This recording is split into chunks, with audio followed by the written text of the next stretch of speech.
welcome to my channel.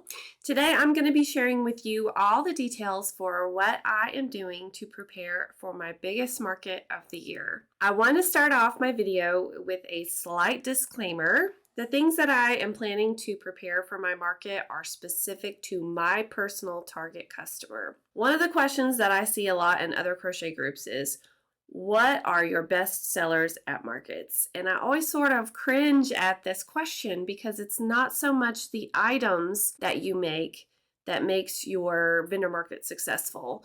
What sells well for me might not sell well for you. What makes you have a successful market all revolves around your target customer and what they want. So you may be wondering, okay, well, what do you mean by target customer?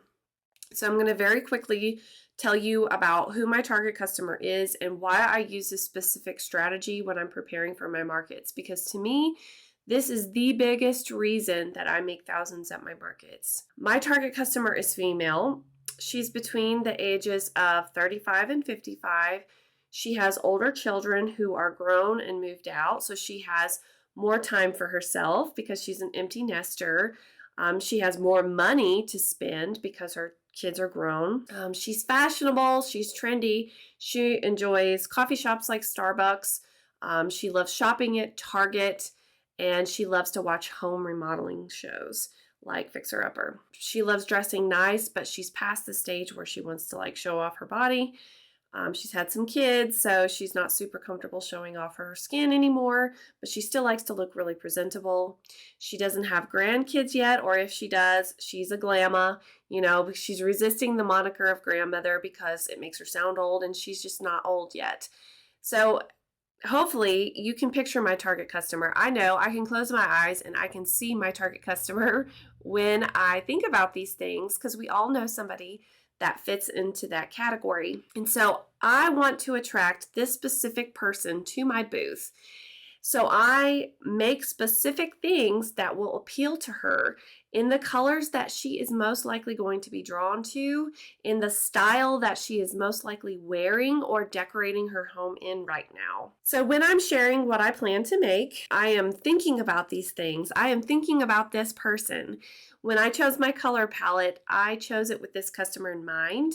When I chose what items that I plan to omit from my inventory, I omitted them because I chose it with this customer in mind. And I really hope that makes sense. And without further ado, let's get into what I'm planning to make for my market in October. The first thing that I did before I decided on what I was going to make was I decided on a color palette. My personal favorite is the Yarn Bee collection at Hobby Lobby, and I know the colors are colors that are appealing to my target customer, but the biggest reason that I chose Yarn Bee's line of yarn is because they carry the same color palette throughout all of their yarn lines. So they have the same colors in their worsted weight, their bulky weight, their super bulky weight, their sport weight, and even their variegated and novelty yarns have the same color palettes. And to me, this is super important because I want my booth to look super cohesive. When people are passing by my booth, I want them to immediately stop because they are drawn to the beauty of my booth. And color palette really plays a huge role in how attractive my booth is to my customers. I want them to feel like they are walking into a pop-up boutique. As a side tip, choosing a color palette will also save you some money in the long run. I know I cannot be the only person out there that makes impulsive yarn purchases, only to have the yarn 10 years later because it was $1.50, so I had to get it, but then I could never think of something to make with it. Okay, so choosing a color palette will help you put the yarn back that might be cheap on clearance, but won't match your color palette that you intend to use at your markets. Another thing that I want to mention about the items that I'm planning to make, they not only appeal to my customer in function or in color, but they are quick projects that don't require a lot of supplies. So that makes me have a higher profit margin, and my time is better spent because time is money and our craft is very time consuming. So that is also a factor that I take into account when I'm planning for my markets. So I first sat down and I made a list of everything that I thought my customer would be interested in right now, in the colors that I thought she would be interested in. And then I eliminated anything that would take me more than 5 hours. Or that would require a lot of yardage or, supplies. Which brings me to my first item that I'm intending to make a lot of. My number one best-selling item at my fall markets are winter hats. I'm planning to take at least 50 of these hats to my market this year. Most of the hats that I make can be made in an hour or less, and a lot of them can be made in about 40 minutes. I charge $30 for my hats, and if I get the yarn on sale, it's only like $6 or $7 for the hat. And then, of course, I have to consider the cost of the pom-pom and the pom button and my brand tag. So I may have like $10 in supplies, but I charge $30 for them, which means $20 in profit for 40 minutes of work, okay? So as you can see, it's really wise to pay attention to how long an item takes you to make and how much your supplies cost, because you can make a lot more money that way. And so if I sold all 50, then that would mean about $1,000 in profit. I also plan to make a lot of boho bags. After hats and ear warmers that I make on the knitting machine, bags are my number one best seller. Bags of all shapes and sizes are in high demand. Last year, I sold out of every one of these boho bags that I'm showing you on the screen right now. The bags with fringe, the bags without fringe, the wristlets, these little sunburst bags, all of these sold out. The wristlets, I usually sell for about $20 to $25, and I make at least 10 to 15 of them, and I profit about $18 on those. These super bulky weight boho bags with the fringe, I sold completely out last year, so I plan to make at least 10 of those. I sell them for $50, but the yarn is a bit more expensive, so I only make about $38 in profit on these bags, and they take me a little bit longer to make by the time I add the lining, so I don't make a ton of these, but because they're pretty much guaranteed to sell, I'm going to make them because they appeal to my target customer and I know they're going to sell. As a side note, I do encourage you, if you make bags, to line your bags, because I have found consistently through the years that my customers won't buy my bags unless they're lined, or at least they don't want to pay me what I feel they're worth unless they're lined. So functionality is important to my target customer. And I do have some YouTube videos about how I line my bags. They're pretty easy, and I'll link that in the description box below. Another big seller for me that I intend to make are my boho headbands. These are really great add-on items that have consistently sold well for me for the past few years. I sell them for about $10 to $12 each, and they take me 30 minutes from start to finish. The neutral colors sold best for me last year, and I did have more colors than that, and they didn't sell quite as well. So this year I am definitely sticking to neutral colors so I can get rid of them. I don't want to keep them. I do make about $10 in profit, and I plan to make at least 10 to 15 of those. I will also be making these crocheted towel toppers. People love these. These sell out every time I make them. I buy these neutral towels at Dollar General for about $2 a towel. They're very nice quality, they're very thick, and I don't cut my towels in half. And my customers seem to really like that. So because I have a better chance of selling the neutral ones, that's what I intend to make. I no longer make holiday themed hand towels. I only make neutral ones, and I think they sell really well because they can be used year round. They also make really great gifts. So very, very high selling item for me. Last year I did sell them for $8 each, or 2 for $15. People didn't bat an eye at that. But this year I may have to up the price to $12 each, or 2 for $20, because the cost of supplies has gone up pretty dramatically. So I'm probably going to have to try to compensate for that. I did sell out last year of the neutral colored ones, and then I had people call me after the event was over to order more. So that tells me I didn't make enough last year. So this year I'm going to try to make more. I haven't quite decided on the number of towels that I'm going to make. I'm also planning to make a few wearables. I usually sell out of my wearables, but I will be honest here and tell you that I don't make a ton of any one thing. And I make them to add variety and visual appeal to my booth. I know that it appeals to my target customer, but because I have to charge a little bit more for these items, like my ponchos or my scarves or what have you, people seem to hesitate when spending money on these items. As a general rule, I don't really have a whole lot of items in my booth that cost more than $75 because I find that it takes me a little bit longer to sell these items, and I'm wanting to get rid of this stuff. I'm not wanting to hold on to it, so I try to balance it out a little bit. I think that the main reason that my wearables are not one of my biggest hits or my best sellers is because a good portion of my customers, when they're coming to this huge market, they're coming to buy unique Christmas gifts. So the prices of my wearables are a little bit higher based on, my time and the supplies that I have in it. People don't want to spend that much money on a gift for someone else. And then they can't really justify spending that kind of money on themselves around the holidays. So I have to kind of take all that into consideration, and that's just part of knowing who my target customer is and why they're coming to me at this time of year. As a tip, this is actually one of the main reasons that I stick with a more neutral color palette, especially when it comes to wearables, because I know that my customer is often having this internal debate about whether or not they should purchase something.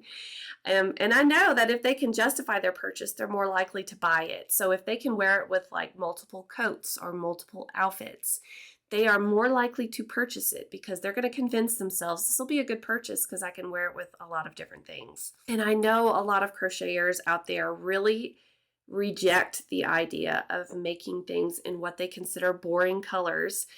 But again, it can't be about you if you want to sell your stuff. It has to be about your customer and what they want. And if they want neutrals, that's what you need to give to them. Or you're not a business, you're a hobbyist.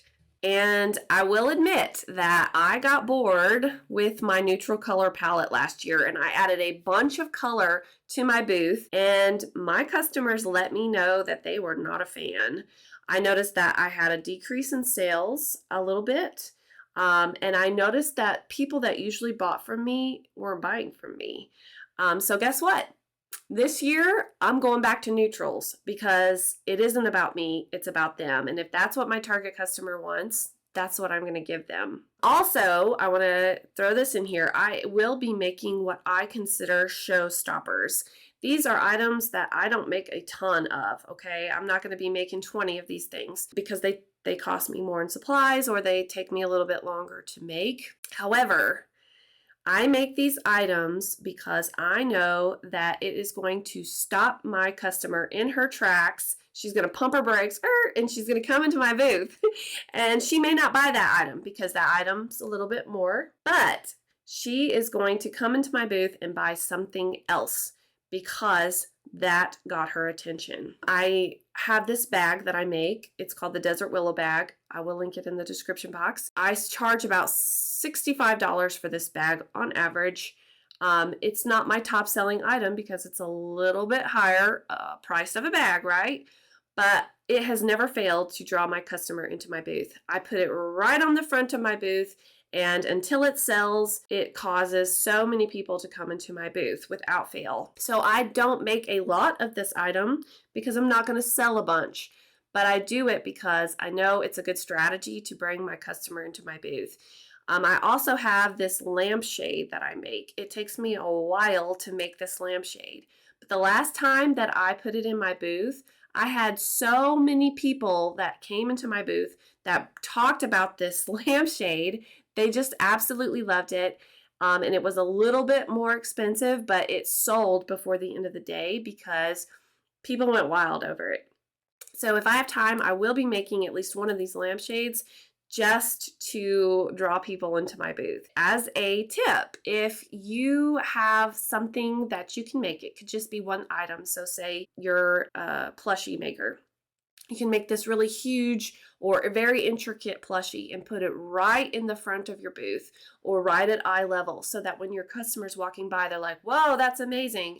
And they'll come into your booth and they may not buy that $150 intricate octopus, but they might buy something else from you. And so it has done its job. It might not sell, but that's not why you make that item. It's just to bring people into your booth. So don't put necessarily your best-selling item at the front of your booth.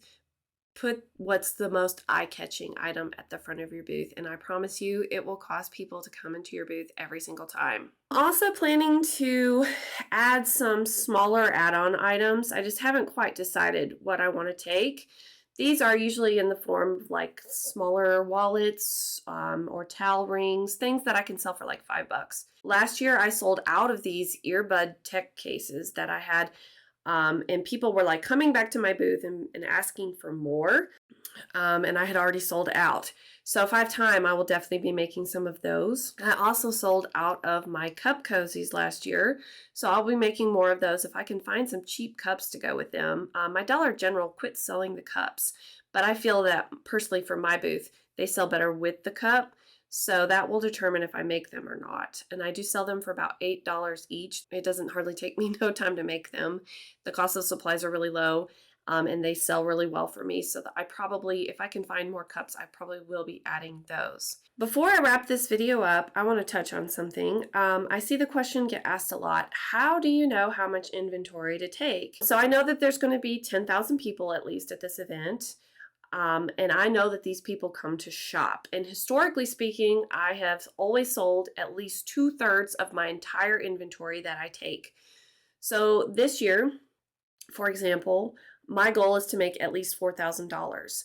And I think that's a very realistic goal at this market. So I need to make around $6,000 worth of merchandise. And I don't want to stress about my market prep. So I literally just make as much of the inventory as I can to meet my goals. My market isn't for another 6 full weeks, and I started prepping 2 weeks ago. So my advice to you would be to write down your goals, make a list of what your customer wants, and then just pace yourself. Do a little bit every day or every week. Don't let a week go by where you don't prepare for this market that you've got coming up. If you are interested in any of the patterns that I shared today, I will be listing all links in the description box.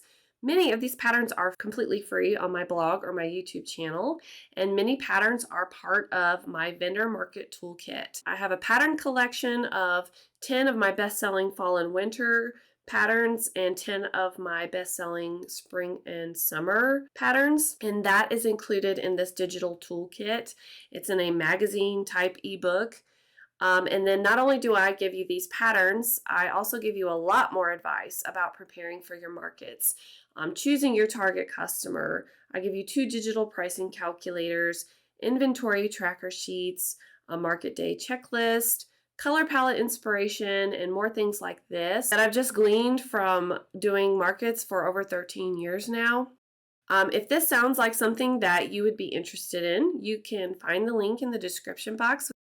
In the future, I will be doing more market prep videos where I show like my mock setup and then my actual setup, and then talk to you a bit about how I had either a good experience or a bad experience or any little tidbits that I learned along the way. So stay tuned for that. It will most likely be after this market that I have in October. So I hope that you enjoyed my video today. If you did, please give it a thumbs up. And if you haven't already, please subscribe to my YouTube channel. Thank you so much for watching.